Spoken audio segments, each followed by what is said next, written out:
Shalom, selamat pagi. Sate pagi, hari ini kita masih membahas seri doa Bapa kami dengan subtema Kerajaan Dunia yang Sementara. Pada masa pemerintahan Raja Daud, ada banyak kerajaan datang kepada Daud. Mereka tunduk kepada kuasa Daud dan memberi upeti yang mahal kepada Daud. Ini merupakan saat di mana orang Israel paling mulia sampai pada zaman Salomo. Kemuliaan kerajaan Israel lebih besar lagi. Ini semua merupakan kehormatan dan kemuliaan yang diinginkan dan didambakan oleh rakyat yang nasionalis. Setiap bangsa berusaha menghormati bangsanya sendiri, berusaha memuliakan bangsanya sendiri. Tetapi lebih daripada itu, orang Kristen harus memikirkan dan mengutamakan kerajaan Allah. Kerajaan Romawi pernah mencapai kejayaan yang besar, kemudian merosot. Sebelum kerajaan Yunani pernah begitu berjaya, kemudian merosot. Sebelumnya lagi, Babelonia pernah menjadi begitu dikdaya, kemudian juga merosot. Sebelumnya lagi, Asyur pernah begitu kuat, tetapi kemudian juga merosot. Sebelumnya lagi, Mesir pernah begitu mulia, tetapi kemudian juga merosot. Adakah kerajaan di dunia ini yang bisa tetap mulia selama-lamanya? Tidak ada satu negara atau kerajaan manapun yang bisa tetap mulia dan bertahan selama-lamanya. Pada masa Stalin berkuasa, Rusia pernah begitu kuat. Tetapi pada tahun 1989, Uni Soviet juga merosot. Saudara mengatakan Amerika begitu mulia, tidak akan merosot. Tidak mungkin.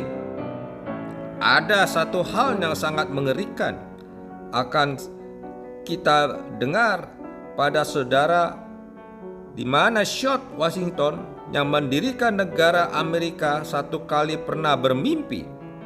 Allah berkata kepadanya dalam mimpinya itu, negara yang akan kau bangun akan menjadi negara yang paling kuat sepanjang sejarah. Tetapi suatu hari nanti tiba-tiba Amerika akan musnah, kemudian akan dilupakan oleh orang. Mendengar hal itu, dia begitu terkejut.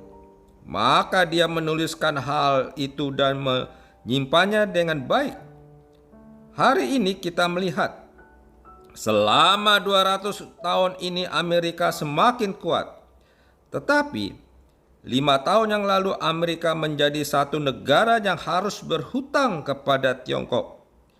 Sekarang utang Amerika pada Tiongkok adalah utang paling banyak dalam sejarah satu pemerintahan berutang pada negara yang lain. Apakah dunia ini merupakan rumah kita? Apakah dunia ini tempat saudara kita? Alkitab mengatakan kita mengharapkan satu rumah kemudian yang lebih indah dan abadi yang tidak dibuat oleh tangan manusia. Maka kita menunjukkan pengharapan kita kepada kerajaan Allah. Ketika Yesus mengajarkan kepada kita doa ini, kata-kata yang dipakainya itu sungguh tepat. Orang Kristen tahu bahwa di sorga ada Bapa sorgawi kita. Orang Kristen tahu bahwa kita adalah warga dari kerajaan sorgawi. Maka di dunia ini, sekalipun kita juga adalah warga negara dari satu negara atau kerajaan tertentu, namun seberapapun kuat kerajaan atau negara kita, itu hanyalah sementara. Seberapa besar kuasa dan kemuliaannya itu pun pasti akan berlalu. Maka kita tidak menambatkan hati kita kepada dunia ini. Sekalipun ini juga adalah dunia Bapa kita, tetapi rumah kita yang sesungguhnya ada di sorga sana. Maka Yesus Kristus mengajarkan kepada kita untuk berdoa demikian. Bapa kami yang ada di sorga, dikuduskanlah namamu, datanglah kerajaanmu. Mengapa kita mengharapkan datangnya kerajaan sorga? Karena kerajaan di dunia ini tidak sempurna. Karena kerajaan di dunia ini ada kelemahannya. Karena kerajaan di dunia ini hanya sementara adanya. Raja yang terbesar dalam kerajaan dunia ini hanyalah seorang yang dicipta dan terbatas, seorang manusia berdosa. Ketika Allah menciptakan umat manusia, meskipun Dia menaruh peta teladannya dalam diri kita, kita hanyalah seorang manusia yang terbatas. Manusia yang terbatas manapun tetap hanyalah seorang manusia yang diciptakan terbatas dan tercemar oleh dosa.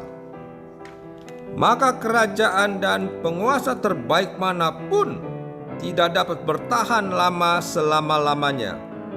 Setiap kali kita mempunyai pengharapan terhadap negara, kita memilih seorang pemimpin atau kepala negara atau presiden yang terbaik menurut isi hati kita. Tetapi seringkali presiden yang kita pilih berapa tahun kemudian mengecewakan kita. Presiden-presiden itu mengecewakan karena kemudian hari mereka menjadi serakah, mereka menjadi jahat, dan ketika mereka menunjukkan keegoisan mereka, orang-orang yang memilih presiden tersebut merasa menyesal telah memilih mereka. Kita terus mengharapkan apakah ada pemerintahan yang lebih baik? Apakah ada presiden yang lebih baik? Apakah ada muncul raja yang lebih baik? Saya beritahukan kepada saudara bahwa untuk selama-lamanya tidak ada yang sempurna. Presiden yang dipilih tidak sempurna. Orang yang memilih presiden juga tidak sempurna. Maka Yesus Kristus berkata, "Hendaklah kamu berdoa demikian kepada Bapa, datanglah kerajaanmu." Kita mengharapkan datangnya kerajaan Allah, karena hanya kerajaan Allah saja yang kekal untuk selamanya. Di dalam oratorio Mesiah yang digubah oleh Schott Friedrich Handel, dikatakan bahwa kerajaan dalam dunia ini akan menjadi kerajaan sorga dan menjadi kerajaan dari Sang Anak yang diurapi itu.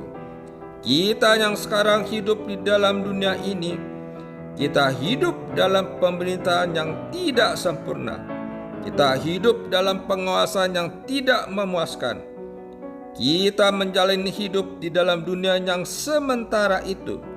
Tetapi hati kita terus memikirkan tentang kerajaan Allah yang kekal. Ketika kuasa kedaulatan Allah yang mengendalikan dan kehendak Tuhan menjadi prinsip yang menguasai semua umatnya di kerajaan Allah, maka barulah dunia ada damai sejahtera yang sejati dan ada kekuatan yang sejati. Mari kita berdoa. Bapa Surgawi, kami bersyukur kami dapat belajar mengenai isi daripada doa Bapa kami. Kami mengharapkan kerajaan Tuhan akan datang, dan biarlah kami tetap kuat menghadapi kehidupan pemerintahan di dunia saat ini yang mungkin kami menemukan ketidakadilan. Datanglah Tuhan kerajaan-Mu. Di dalam nama Tuhan Yesus Kristus kami berdoa. Amin.